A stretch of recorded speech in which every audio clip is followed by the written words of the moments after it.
बहुत समय पहले की बात है।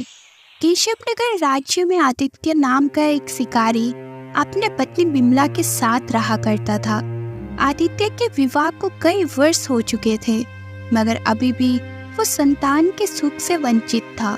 एक दिन आदित्य शिकार के लिए घर से निकल ही रहा था कि तभी उसकी पत्नी बिमला उससे बोली, आज तो आपको कोई ना कोई शिकार करना ही होगा। घर में खाने पीने का सामान जो भी था सब खत्म हो चुका है। मैं जानता हूँ विमला, जब तुम मेरी वजह से भूखी रहती हो ना, तो मुझे बहुत बड़ा दुख होता है। ये कैसे बातें कर रहे हो आप?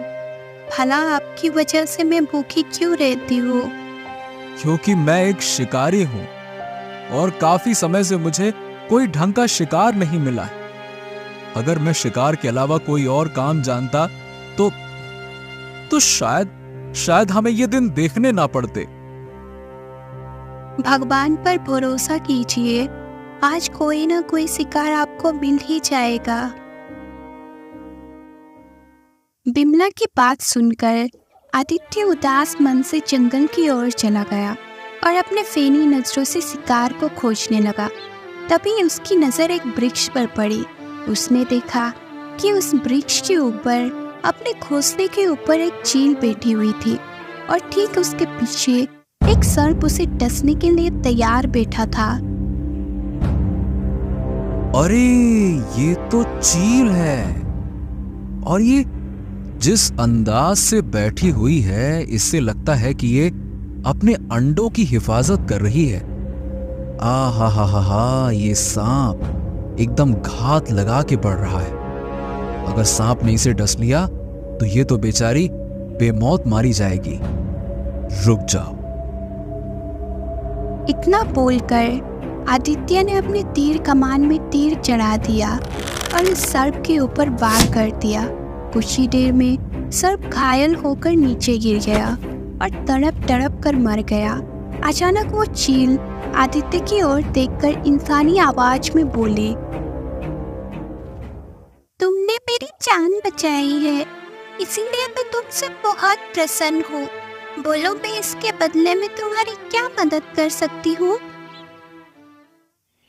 चील की जुबान से इंसानी आवाज सुनकर आदित्य पूरी तरह से डरता हुआ बोला, तुम तो एक चील हो, फिर तुम इंसानी इंसानी आवाज में कैसे बात कर सकती हो? मैं एक विचित्र चील हूँ, लेकिन तुम्हें मुझसे डरने की कोई आवश्यकता नहीं है। मैं तुम्हें कोई नुकसान नहीं पहुँचाऊंगी। तुमने तो मेरी जान बचाई है। बोलो, मैं तुम्हारी क्या मदद कर सकती हूँ?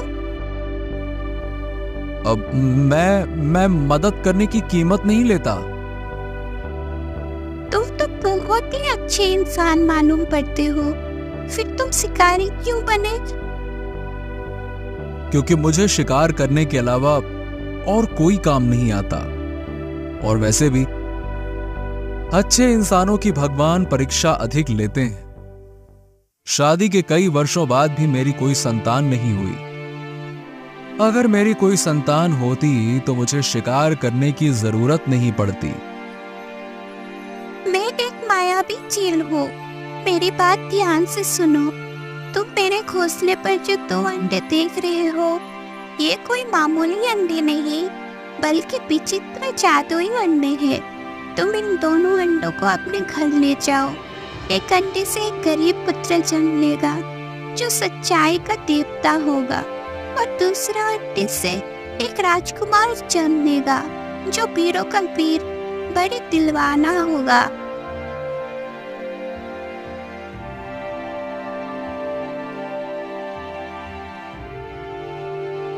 आदित्य उन दोनों अंडों को अपने घर पर लेकर आ गया और सारी घटना अपनी पत्नी को बताते हुए बोला, अरे विमला, मैं क्या बताऊं, मुझे तो विश्वास ही नहीं हो रहा कि जो घटना मैंने अपने आंखों से देखी वो सत्य है। हाँ, तुम्हारे हाथ में ये 2 अंडा बता रहा है कि तुमने जो कुछ भी देखा है वो सब सत्य है। अब और देर ना करे, जल्दी से इन अंडों को उठाकर रख दो।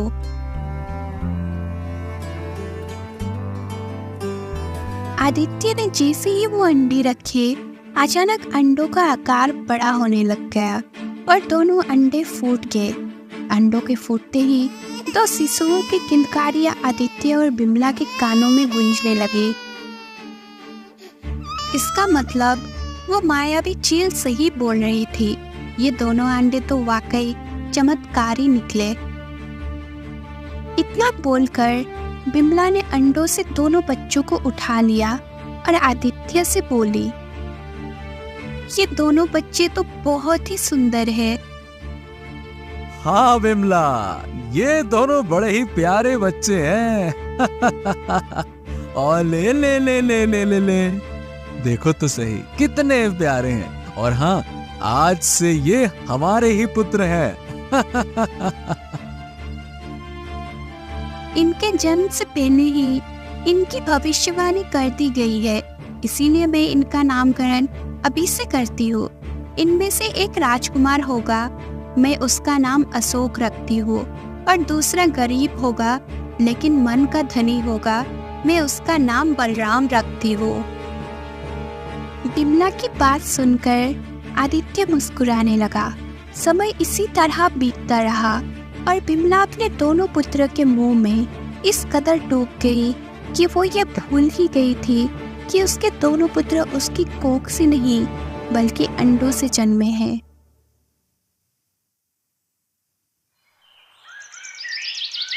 ऐसे ही 20 वर्ष बीत गए। अशोक और बलराम 20 वर्ष के हो चुके थे। वो दोनों भाई अब आदित्य के साथ खेतों में उसका हाथ बटाते थे।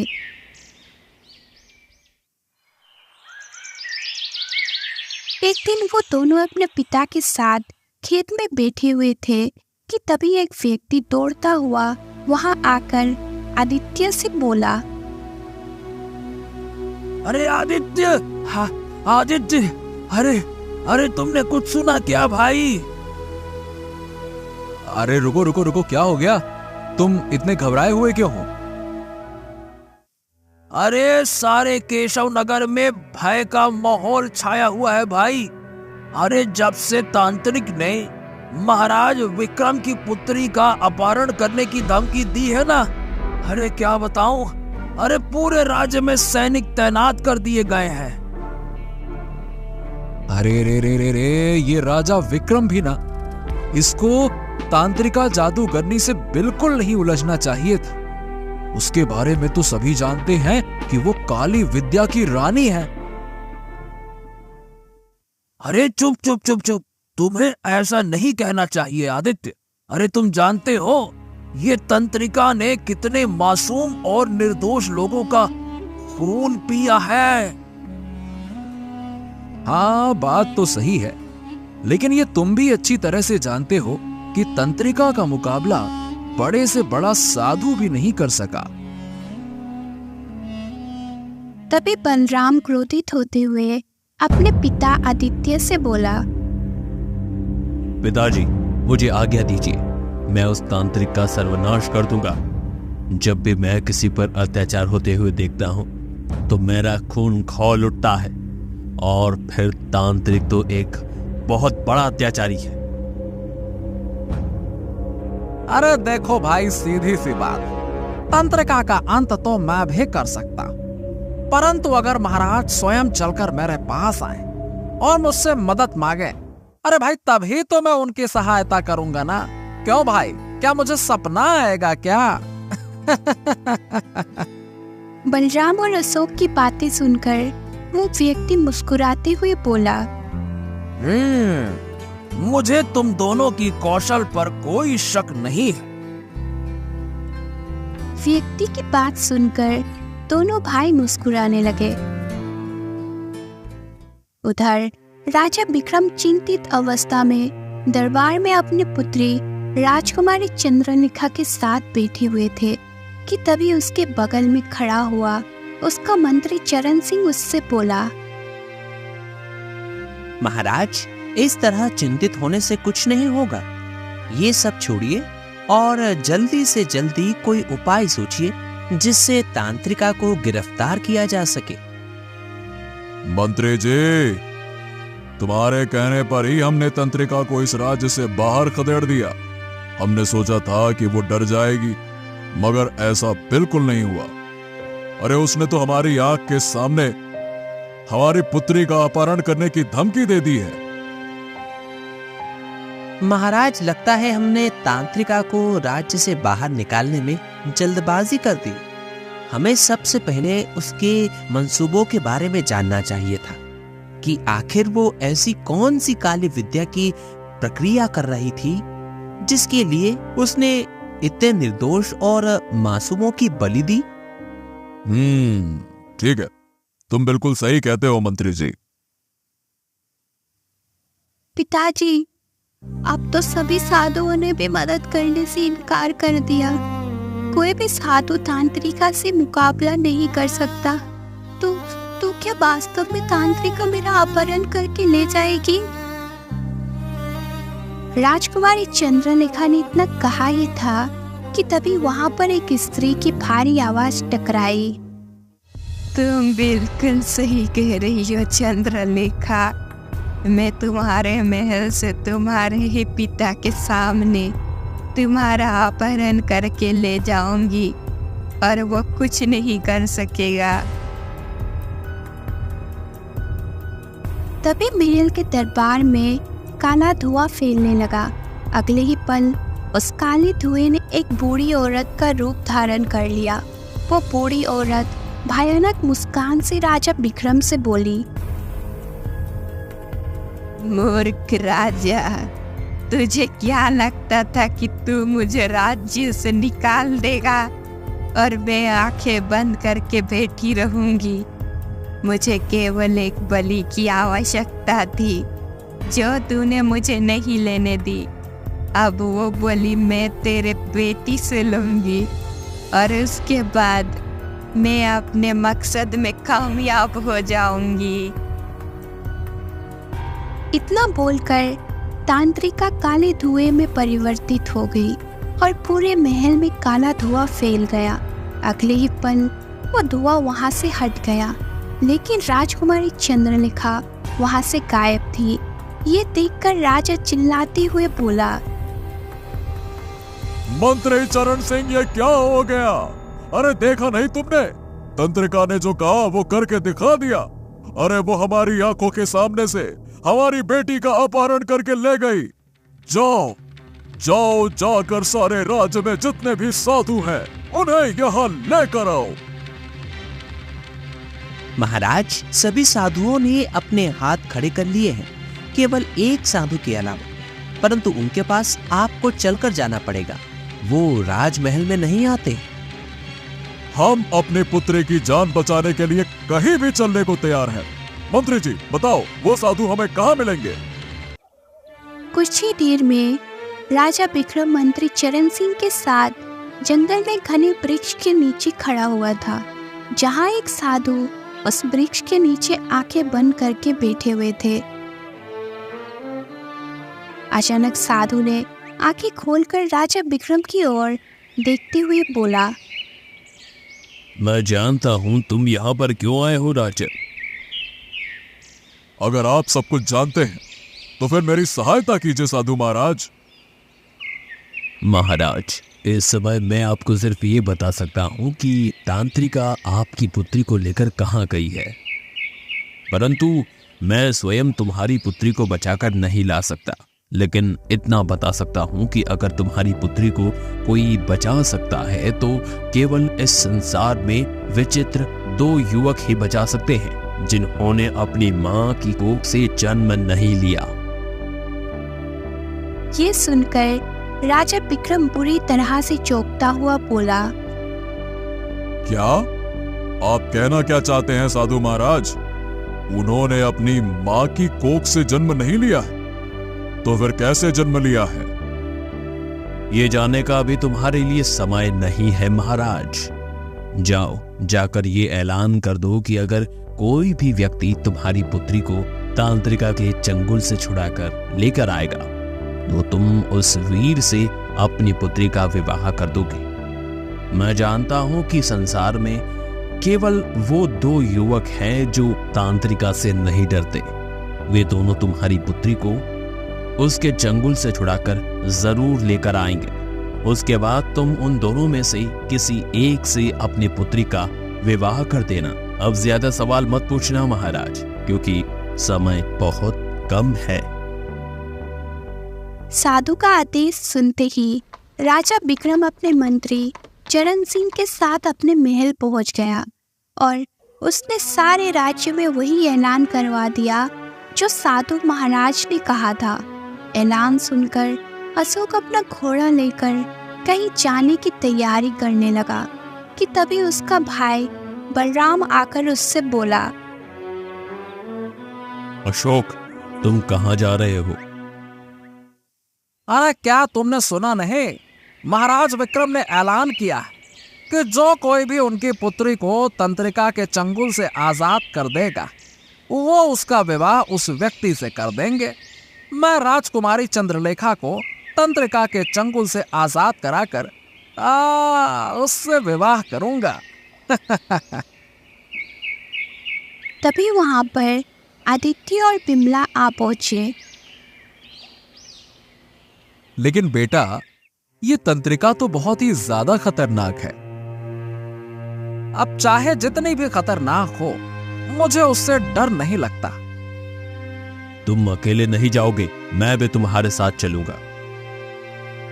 देखो भाई, अगर तुम भी मेरे साथ चलोगे तो राजकुमारी चंद्रलेखा को बचाने में हम दोनों दावेदार हो जाएंगे। फिर तो राजकुमारी चंद्रलेखा को हम दोनों में से किसी एक को ही चुनना होगा। नहीं भाई, मुझे चंद्रलेखा से विवाह नहीं करना। मैं तो बस तुम्हारी मदद करने के लिए तुम्हारे साथ चलना चाहता हूँ, और मुझे तांत्रिका को मारकर बहुत ही ज्यादा प्रसन्नता होगी, क्योंकि उसने बहुत से गरीब और निर्दोष लोगों की बेवजह जानें ली है। कुछ ही देर में दोनों भाई वहां से चले गए।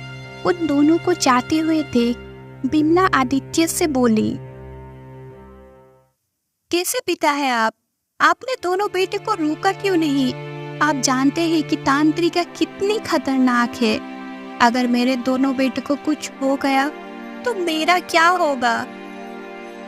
शायद तुम भूल गई हो बिमला कि हमें ये दोनों पुत्र कैसे प्राप्त हुए थे। अब हमारे दोनों पुत्र अपनी अपनी मंजिल की ओर बढ़ चुके हैं। अब आगे क्या होगा ये तो भाग्य ही बता सकता है।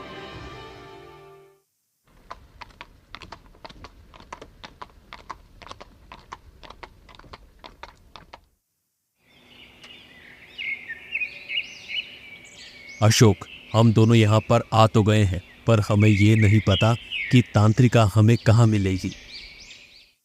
हाँ, तुमने सही कहा। और कोई भी साधु डर की वजह से हमें बताने को तैयार भी नहीं है। तभी वहां पर एक चील उड़ती हुई आ गई और उन दोनों की ओर देखकर बोली, मैं जानती हूँ कि वो तांत्रिका तुम्हें कहाँ मिलेगी। चील के मुंह से इंसानी भाषा सुनकर वो दोनों भाई आश्चर्यचकित रह गए। तुम तो चील हो। चील भला मनुष्य की आवाज में कैसे बात कर सकती है? मैं कोई साधारण चील नहीं, बल्कि एक विचित्र चील हूँ। कैसी विचित्र चील है? हम दोनों कुछ समझे नहीं। समझने और समझाने का समय अभी नहीं है। मैं केवल तुम दोनों को ये बताना चाहती हूँ कि तुम दोनों साधारण नहीं हो। अगर इस संसार में तांत्रिका का मुकाबला कोई कर सकता है तो वो केवल तुम दोनों हो। अगर तांत्रिका को तुम दोनों एक साथ मिलकर ही मार सकते हो। और वो कैसे? जब तुम तांत्रिका के काले महल के अंदर पहुंचोगे तब तुम्हें तांत्रिका की कोई भी बात नहीं सुननी है। तुम दोनों में से एक उसकी चोटी पकड़ लेना और दूसरा उसका चोटी में आग लगा देना। जैसे ही उसकी चोटी में आग लगेगी उसकी मृत्यु हो जाएगी, क्योंकि उसकी जान उसकी चोटी में है। उसके बाद राजकुमारी चंद्रलेखा को लेकर तुरंत महल चले जाना। अब तुम दोनों अपनी आंखें बंद कर लो। जब तुम अपनी आंखें खोलोगे तो स्वयं को तांत्रिका के महल में पाओगे।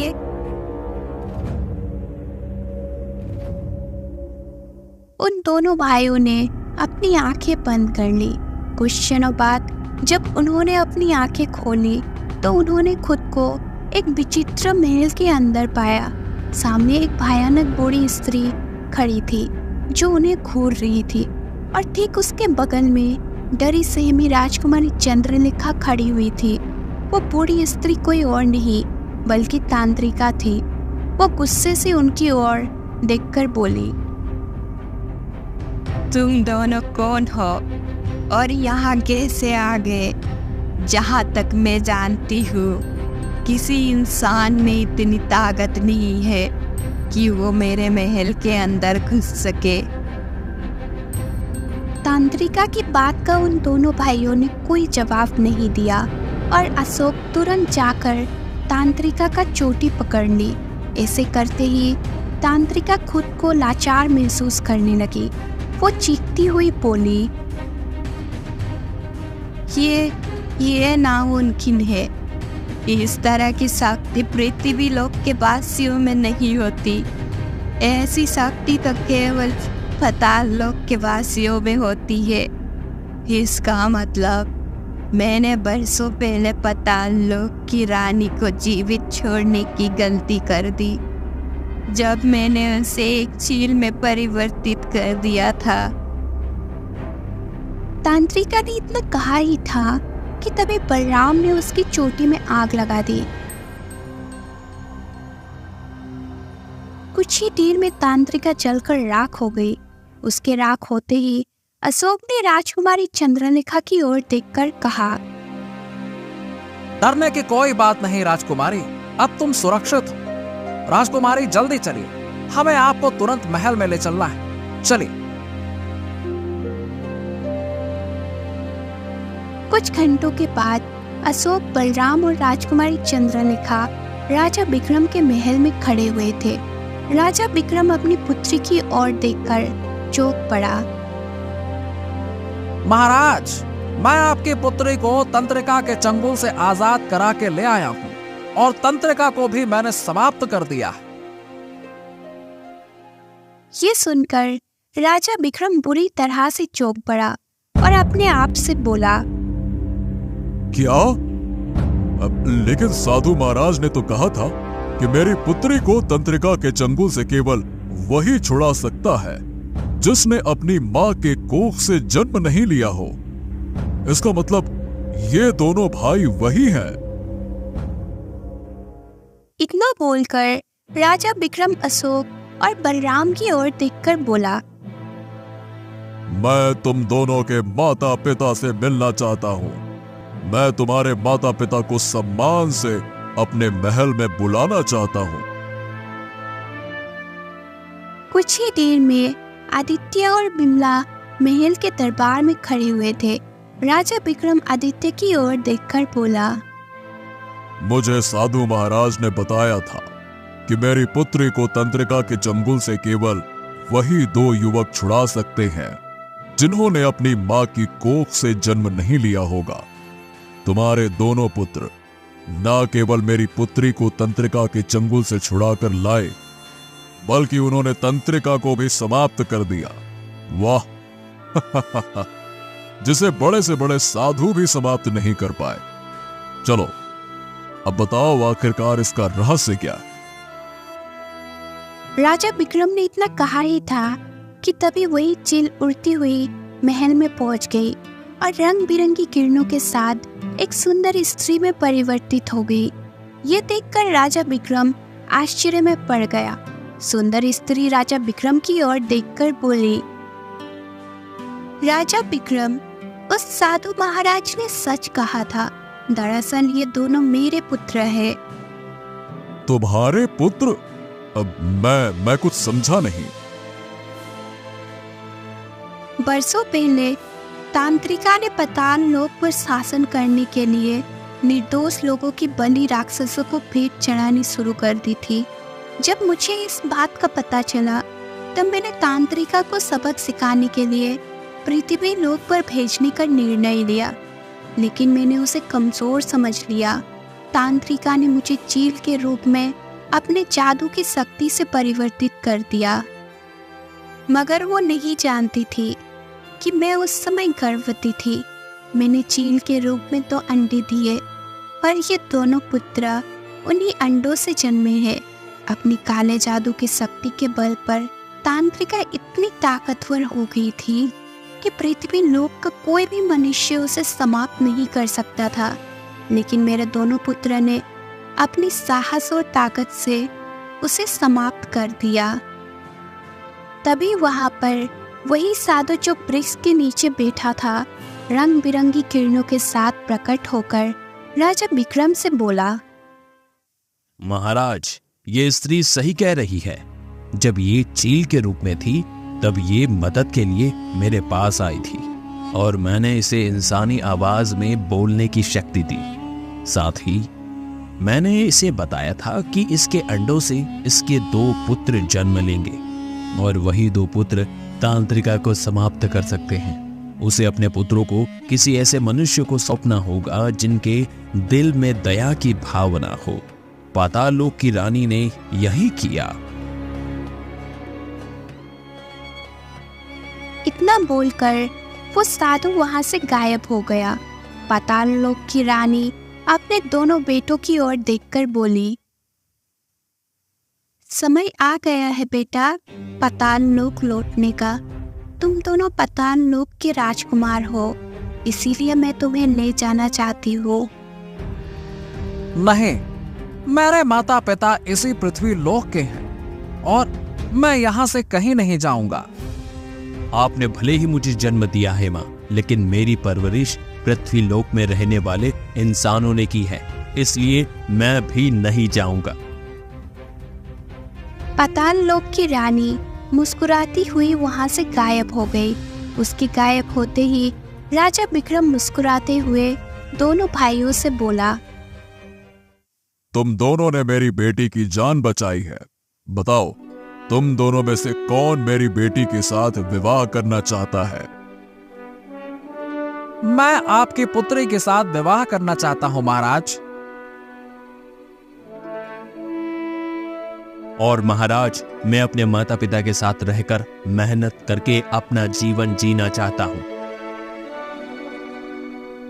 बलराम की बात सुनकर राजा विक्रम मुस्कुराने लगा। कुछ ही दिनों में राजा विक्रम ने अपनी पुत्री चंद्रलेखा का विवाह अशोक के साथ कर दिया और बलराम अपने माता पिता की जान से सेवा में जुट गया।